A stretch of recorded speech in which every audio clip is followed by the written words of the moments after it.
រួនតែស្រឡាញ់គ្នាមិនដេញកំពីតាមមកបំបាយត្រូវខាន់ចែកបងហើយនឹងអូនត្រូវឃ្លៀតគ្នាទូខំប្រឹងយ៉ាងណាក៏គង់ដល់ពេលវេលាត្រូវឆ្ងាយគ្នាបងហើយនឹងអូនមិនអាចជួប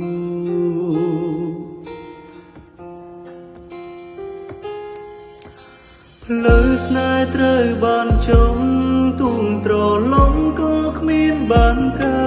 រធ្វើយ៉ាងណាអាចទុំតឹងភ្នែកមិនអោយហូរទូងដើរផ្លូវរៀងខ្លួនក៏បេងដូងនៅតែធ្ងួយធ្ងរព្រមលិខិនដេញមិនអាសូរយើងទាំងពីរ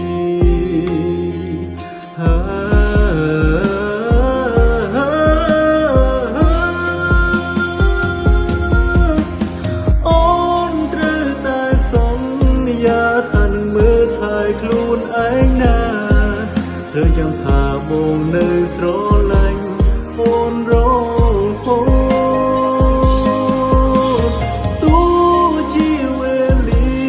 នេះបងជឿចាំសើខ្លាចជាឈួតក៏បងអាចញញឹមដើម្បីមនុស្សខ្លួនស្រឡាញ់